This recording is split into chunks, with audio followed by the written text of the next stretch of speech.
Ұлттық банк 2006 жылғы үлгідегі номиналы 2000, 5000, 10.000 теңгелік банкноттарды қабылдау және ауыстыру мерзімін ұзартты.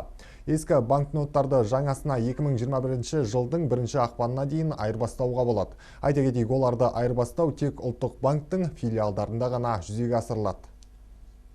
2006 жылғы үлгідегі 2000, 5000 және 10.000 теңгелік банкноттар 2006 жылғы 15 қарашада айналысқа шығарылған болатын және 2016 жылғы 4 қазаннан бастап заңды төлем құралы болуын тоқтатты. Қазақстан Республикасының ұлттық банкі 2006 жылғы үлгідегі 2000, 5000 және 10.000 теңгелік банкноттарды айналыстан алудың 4 жылдық кезеңі аяқталғанын хабарлады. Ал ұлттық банкте бұл ақшалар 2020 жылдың 3 қазанына дейін қабылданды және ешқандай комиссия алынбады. Дегенмен аталмыш банкноттарды әлі де айырбастап үлгере алмай қалған көпшіліктің өтініші бойынша оларды қабылдау және ауыстыру мерзімі ұзартылды. Ескі банкноттарды жаңасына 2021 жылдың 1 ақпанына дейін айырбастауға болады. Бұл шешімді біз халықтан көптеген өтініштердің келіп түсуіне байланысты, әсіресе қарт кісілер, зейнет жасындағы кісілердің дер кезінде мерзімінде ауыстырып үлгермеген, сол себептен өтініштердің өте көп келіп түсуіне байланысты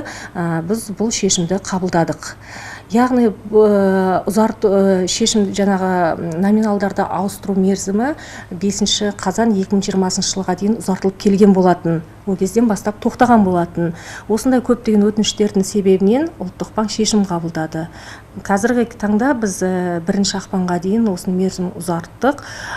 Ал 2021 жылдың 1 ақпанынан кейін 2006 жылғы банкноттар айырбасталмайды.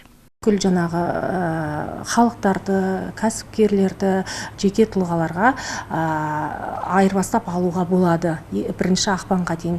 Және айырбастау жеке тұлғаларға Қазақстан Республикасы ұлттық банк филиалдарында ғана жүзеге асырылады. Егер жаңағы жеке тұлға, азамат осы біздің Жамбыл облысында болса, ұлттық банктың филиалына келіп айырбастап алынады. Егер басқа мекенжайда орналасқан болса, басқа облыста болса, онда сол тұрғылықты мекенжай бойынша ұлттық банктың филиалына барып айырбастап алынады. Жеке тұлғаларға қатысты. Сондай-ақ жауапты маман базалық мөлшерлеме ұғымы заңнамалық тұрғыда бекітілгенін, сонымен бірге Қазақстан Республикасы заңнамасынан базалық мөлшерлеме ұғымына ауыстырылған ресми қайта қаржыландыру мөлшерлемесі ұғымы алынып тасталғанын жеткізді. Айтылған нормалар 2021 жылдың 1 қаңтарынан бастап өз күшіне енді. Соған сәйкес осы уақыттан бастап кедендік реттеулер, салық салуда, мерзім өткен сома үшін айыппұлдар төлеуде және тағы да басқа азаматтық құқықтық және әкімшілік құқықтық қатынастарда базалық мөлшерлеме деген ұғым ресми түрде пайдаланылатын болады.